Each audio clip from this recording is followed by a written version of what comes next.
Assalamualaikum warahmatullahi wabarakatuh. Perkenalkan, kami dari kelompok 4 yang beranggotakan Alif Muhammad Rizky, Ashifa Nadia Salsabila, dan Risma Nur Fitriani. Di sini kami akan menjelaskan mengenai konsep eksponensial dan logaritma dalam ekonomi. Yang pertama adalah sejarah logaritma dan eksponensial. Awal mula munculnya logaritma dan eksponen berasal dari penemuan Abu Abdullah Muhammad ibnu Musa al-Khwarizmi, atau lebih dikenal dengan al-Khwarizmi. Beliau adalah seorang matematikawan muslim. Penemuan yang beliau temukan ialah algoritma. Algoritma sendiri secara bahasa dapat diartikan sebagai proses menghitung. Algoritma ini kemudian dikembangkan oleh seorang matematikawan asal Skotlandia yaitu John Napier. John Napier menemukan sebuah sistem yang ia namakan sebagai Naperian Logarithms atau logaritma Napier. Lalu bilangan-bilangan logaritma yang ditemukan oleh John Napier tadi memiliki hubungan dengan bilangan eksponen. Karena hubungan tersebut, John Napier menyimpulkan bahwa setiap bilangan dapat diubah menjadi bentuk logaritma ataupun eksponen. Hal ini membuat bilangan. Selanjutnya adalah konsep dasar eksponensial. Jadi, eksponen merupakan suatu bentuk perkalian dengan bilangan yang sama kemudian diulang-ulang. Bentuk umum dari eksponensial adalah A pangkat N sama dengan A dikali A sebanyak N faktor, di mana A merupakan bilangan pokok atau basis, dan N merupakan besar pangkat atau eksponen. Dan eksponen juga memiliki sifat-sifat yang berjumlah 10 yang dapat dilihat pada layar. Selanjutnya adalah contoh soal eksponensial. Jadi soalnya tentukan solusi dari persamaan 3 pangkat X tambah 2 sama dengan 9 pangkat X min 2. Jadi untuk menyelesaikan persamaan ini maka menggunakan sifat A pangkat Fx sama dengan A pangkat Gx, di mana Fx sama dengan Gx. Nah, agar persamaan dapat diselesaikan, maka basis kedua ruas harus disamakan. Nah, di sini basisnya ada 3 dan 9. Karena 9 dapat disederhanakan menjadi 3 pangkat 2, maka basis 9 harus disederhanakan. Nah, jadi ketika basis sudah sama, maka pangkatnya disamadengankan, sehingga menghasilkan X sama dengan 6. Selanjutnya adalah konsep dasar logaritma. Jadi, logaritma merupakan suatu inverse atau kebalikan dari pemangkatan atau eksponen yang digunakan untuk menentukan besar pangkat dari suatu bilangan pokok. Bentuk umum dari logaritma yaitu jika A pangkat N sama dengan X, maka A log X sama dengan N, di mana A merupakan bilangan pokok atau basis, X merupakan bilangan dicari nilai logaritmanya atau numerus, dan N merupakan besar pangkat atau nilai logaritma. Logaritma juga memiliki sifat-sifat yang berjumlah 11. Sifat-sifat tersebut dapat dilihat pada layar. Selanjutnya contoh soal logaritma. Jadi soalnya jika 25 log 5 pangkat 2x sama dengan 8, maka nilai x-nya adalah. Nah, untuk menyelesaikan persamaan ini, maka harus menggunakan sifat A pangkat M log B pangkat N sama dengan N per M dikali A log B. Nah, agar persamaan dapat diselesaikan, maka bilangan pada basis dan numerusnya harus disamakan.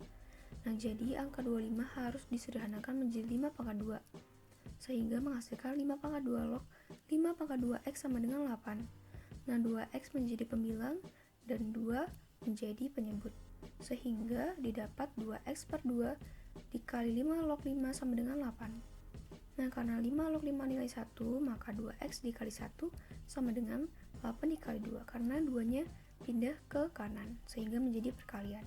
Sehingga didapat x sama dengan 8. Relevansi konsep eksponensial dan logaritma dalam ekonomi. Fungsi logaritma merupakan bentuk inverse dari fungsi eksponensial, juga berlaku sebaliknya. Fungsi eksponensial dan logaritma biasa digunakan untuk analisis ekonomi, yaitu dengan fungsi pertumbuhan. Sifat utama dari fungsi pertumbuhan yaitu meningkat secara monoton. Pada konsep pertumbuhan eksponensial digambarkan dengan tingkat pertumbuhan yang sebanding dengan besar. Relevansi konsep eksponensial dan logaritma dalam ekonomi dapat diamati pada inflasi. Inflasi termasuk dalam pertumbuhan eksponensial yang dinyatakan dalam bentuk persen. Misalnya ketika terjadi inflasi sebesar 3% dalam setahun akan terlihat kecil, namun ketika angka tersebut tidak berubah dalam jangka panjang dapat mengakibatkan perubahan harga yang semakin tajam. Selanjutnya, suku bunga. Suku bunga pinjaman yang bersifat bunga berbunga menyebabkan timbulnya pertumbuhan pada total beban utang. Misalnya ketika terjadi peminjaman sebesar 2 juta dengan bunga 1,4% per bulan. Setelah bulan pertama, utang berubah menjadi 2,028 juta.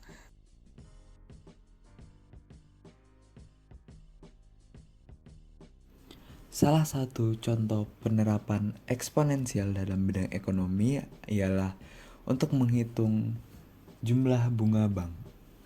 Seperti yang kita lihat pada contoh berikut, uang $1.000 disimpan di bank dengan bunga 8% per tahun selama 25 tahun. Dengan bunga bank diperhitungkan secara kontinu. Lalu, berapa nilai uang pada akhir tahun ke-25? Nah, dengan menggunakan eksponensial, kita bisa mengetahui berapa jumlah uang yang akan diperoleh sang penyimpan uang pada akhir tahun ke-25. Dan hasilnya ialah 7.389.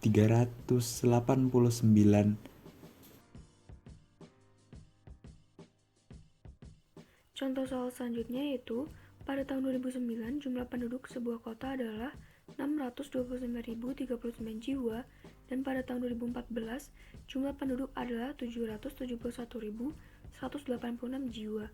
Berdasarkan data tersebut, tentukan tingkat pertumbuhan penduduk di kota tersebut.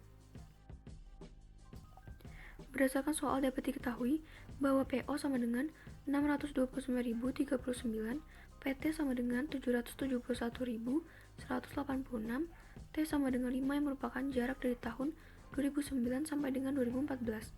Kemudian yang ditanya adalah R, dan menggunakan rumus PT sama dengan PO dikali 1 tambah R pangkat T. Kemudian, kedua ruas ditambahin log, dan berdasarkan sifat logaritma, maka ketika numerus itu perkalian maka dapat berubah menjadi penjumlahan log. Dan nilai PT, PO, dan T yang sudah diketahui tadi dapat disubstitusi. Kemudian berdasarkan sifat logaritma, log 1 tambah R pangkat 5, angka 5 dapat dipindah ke depan. Kemudian dicari nilai semua log, sehingga didapat hasilnya yaitu 5,8872 sama dengan 5,7987. Ditambah 5 dikali log 1 tambah R. Kemudian dipindah ruas sehingga didapat 5 log 1 tambah R sama dengan 0,0885. Kemudian 5 dipindah ruas ke kanan sehingga menjadi pembagian. Kemudian menjadi log 1 tambah R sama dengan 0,0177. Kemudian ketika log dipindah ruas ke kanan, maka menjadi 10 pangkat 0,0177. Sehingga didapat bahwa 1 tambah R sama dengan 1,0416. Kemudian dipindah ruas sehingga didapat R sama dengan 0,0416. Dan diubah menjadi dalam bentuk persen, menjadi R sama dengan 4,16%. Jadi, tingkat pertumbuhan penduduk di kota tersebut yaitu sebesar 4,16%. Soal selanjutnya yaitu misalkan tingkat pertumbuhan laba sebuah perusahaan selama 5 tahun terakhir yaitu 9%, 40%, 30%, 15%, dan minus 10%. Berapakah tingkat pertumbuhan rata-rata laba perusahaan? Sebelum angka-angka persentase laba dimasukkan ke dalam rumus rata-rata geometri, perlu ditambahkan angka 1 karena angka 1 merupakan dasar dari angka pertumbuhan. Selanjutnya, tingkat pertumbuhan rata-rata laba perusahaan diubah menjadi bentuk desimal dan ditambah 1 yang menghasilkan 1,09, 1,4, 1,3, 1,15, dan 0,9. Lalu dengan rumus rata-rata geometrik yaitu GM sama dengan akar 5 dari 1,09 dikali 1,4 dikali 1,3 dikali 1,15 dikali 0,9 menghasilkan nilai 1,154749. Jadi, tingkat pertumbuhan laba rata-rata yaitu 1,154749 dikurangi 1 yaitu 0,154749 dikali 100 yaitu 15,47%. Sedangkan jika kita menggunakan rumus rata-rata hitung menghasilkan nilai 16,8%, sehingga hasil rata-rata geometrik yaitu 15,47% dan rata-rata hitung yaitu 16,8%. Hasil ini menunjukkan hasil yang berbeda dan menunjukkan bahwa Sekian pemaparan materi dari kelompok kami. Atas segala kekurangannya kami mohon maaf. Terima kasih atas perhatiannya. Wassalamualaikum warahmatullahi wabarakatuh.